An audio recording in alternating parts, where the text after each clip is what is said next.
Thank you. Blur, does it? Oh, first of all, on behalf of ITV, there were no dog switch that are making this presentation. It is pure dog-free, or immediate dog. Right, talking about Broadchurch. Now, I don't think there's anyone in this room who doesn't know what Broadchurch is or have maybe seen Broadchurch. Very few. I'm not going to ask for your hands up. So it was very important for us that how do we make the most talked about drama in 2013 the most anticipated of 2015. So the few challenges we faced on Broadchurch, not only being 2 years after the first series, but also the fact that it is a difficult second album. Not only editorially in terms of storyline, the writer, Chris Chibnall, trying to come up with a story which seemingly encapsulated in the first series perfectly. Why do a second series? For show viewing. And also for the marketing. So as I said, we as the viewer, we've seen Broadchurch, it wrapped up, Thingy was the killer, why go again?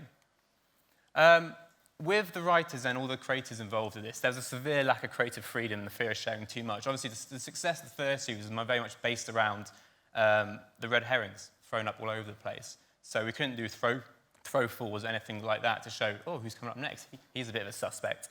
And also at the same time, the fear of sharing too much means that we won't get viewers into the episodes. Thirdly, and also in terms of as we're competing for attention, not just share, launching over a cluttered Christmas and New Year period was going to be a huge challenge for us, not only from other broadcasters, but also other advertisers taking up a lot of the media space. I think these challenges, we don't necessarily come to answer them so much, but there's a few learnings for integrated media coming up, which is the whole point of this. Right. Insights from Series 1. Conversation builds anticipation, and anticipation in turn creates conversation. That's something which very much social was starting to drive us in 2013, but we didn't put it at the heart of all our comms. How can we change that in 2015? Engagement and retention across this series is key. It's not just about, or as we saw in Series 1, where viewing in dramas, they peak in the first episode, then they peak again in the end episode, they drop off a bit in the middle. Series 1, there was a huge peak across, but there's something we could have done there to retain people a bit more. So that's what we look to do. Within the media strategy unit we set up at ITV, and this is very much relevant now to integrated media comms, it's very much around us creating a role for comms and a guiding role for comms throughout owned, paid, and earned. So the first pillar of this was going back to the insights, creating anticipation. This is about teasing return, the TX, allowing influencers, fans to shout for us, driving social engagement from the first series, very, very important. Amplifying conversation, as the EastEnders talk earlier talked about, actually owning a hashtag makes you curate the conversation, so that could work in our favour. And recap at Office Series 1 catch-up. Like I said, this is 2 years after Series 1, not the year after, so there's a bit of a catch-up job that needs to be done, especially considering everyone thought it wrapped up. Secondly, refreshing and continuing the conversation. We need some episodic support on air to maintain that momentum and also offer bonus content to encourage suspicions and interests, which very much links to allowing the influencers to talk for us. How can we then feed them to make the earned media come out of our owned? And supporting player catch-up is going to be important for consolidation. So, our earned, paid, and earned media activation of integrated phases, mouthful. We split it into 4 different phases to actually make sure our media was aligned with each other. The first phase was starting to tease, the end is where it begins, quite an ambiguous hashtag to start with, and one we later dropped, but in terms of wrapping it all up, we created this primarily through owned. And it's something which, as broadcaster side, we forget the huge inventory we have with our owned promos often, and sometimes can rely on paid too much. But with this, we very much thought early on, Broadchurch is returning. It's not going to take long. As soon as people see the sea or the cliffs, for them to realise that Broadchurch is going to return. So this is very much around how earned was going to work on the back of owned to create the press pickup and the social rumblings. The reveal, so this is moving into the confirmation TX announcement. Again, here we owned, everything fed from owned and the clip-based trails, flocked to unlock social mechanic, which I'll come on to in a minute, which worked very well in innovating within social. And this one we started to put a bit of paid towards it to make it some incremental reach from phase to phase. So this is through VODs, cinemas, social, out of home, and again, that's consistent throughout really. The press pickup and the social pickup is what really drove this campaign forward. The countdown. This is about ramping up excitement and driving appointment to view. So we adapted our own trails, the whole media planning unit in-house and also marketing to actually have a countdown, well, proposition, 5 days to go, 4 days to go, 3 days to go.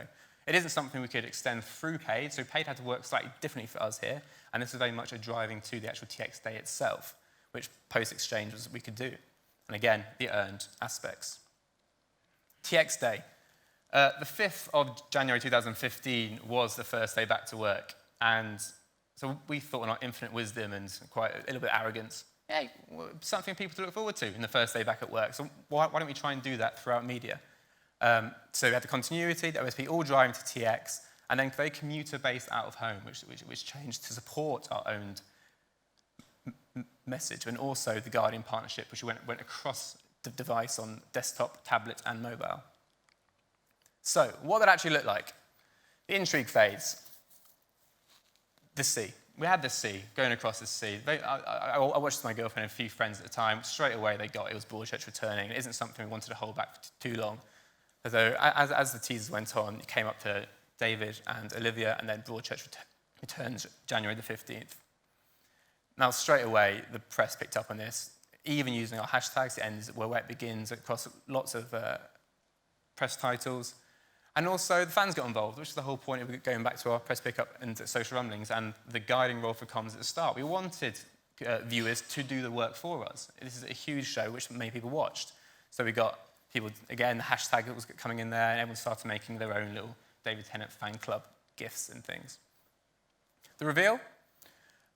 This is a Flock to Unlock execution, which was quite successful for us. We teased the return of the actual trailer, the clip base itself, through Facebook and Twitter by, one, we completely dressed our channel with the Flock to Unlock to reveal the trailer. As people tweeted in Broadchurch returns, or Broadchurch indeed, then the trailer will be unleashed a little bit more, a little bit more, a little bit more. The learning moving forward, perhaps, is that we did this a bit too slowly. So there are people going, come on, hurry up now, it's getting a bit tedious.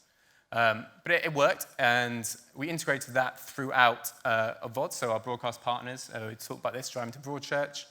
Out of Home started to go live at this phase once everyone knew it was Broadchurch, finally, which was the reveal and the TX announcement. The press picked up on it again, and also other brands got involved. So as you know, through the whole Oreo stuff, as soon as another brand gets involved or jumps on a reactive bandwagon, you must have done something right. The countdown phase. Ramping up excitement and driving to points of view here. This was about the 5 days, 4 days, 3 days to go.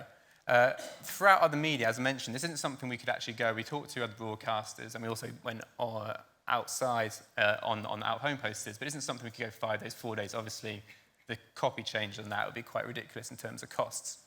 So we did the drive to TX on VOD across that, and extended TV.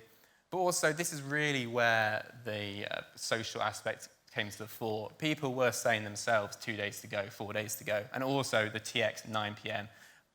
Monday, even mentioning ITV Broadchurch returns for this. On the TX day itself, this was about revealing the actual trailer and the official trailer, which was starting the campaign. This is Broadchurch. This is the night, something to look forward to for your day. The out-of-home commuter rail went live, people slugging themselves to work, probably after a lovely Christmas break. Here you go, guys, something to look forward to, Broadchurch. Now, the countdown clock, we did manage to get live in some form or another on Waterloo Motions, obviously a huge site. At some points, the tech did fail us slightly and the countdown clock stopped, but it started again and we were up and running. Liverpool Street at the bottom again, a larger format Transvision sites, as well as the digital 6 sheets, all pushing to TX. The Guardian partnership is something we're starting to do more and more with the Guardian, trying to have some sort of credible relationship with them so we can start using them more and more. And we did a nice thing with them editorially and advertorially across mobile, desktop, and tablet. And the key thing about the whole looking forward to something for the rest of the day is that we were trending from 9 a.m. in the morning until TX. So it was 12 hours of us trending numerous places all over here. So it's definitely something people were looking forward to. How did it work in integrated media? Each phase activated off the guiding role for comms. Now, once we work on our own paid and earned, it was really important for that consistency. We weren't just adding out of home a bit of incremental reach. It actually was within our integrated framework. Each phase added incremental reach to the total campaign amongst key targets. So each of those 4 phases I was talking about, it's not adding a simple 1+. Each phase actually delivered uniques on top of the campaign, which hadn't seen it previously. Again, making sure our own paid and earned was matching up and complementing each other. And amplifying those campaign hashtags allowed us to be at the centre of conversation across all media touchpoints. Having that brand name Broadchurch or Broadchurch Returns out there automatically has that attribution back to ITV, so it works really well for us. And it's quite a hassle in the end. It's David doing his side. But Broadchurch will return again and hopefully do something equally as integrated then. Thank you.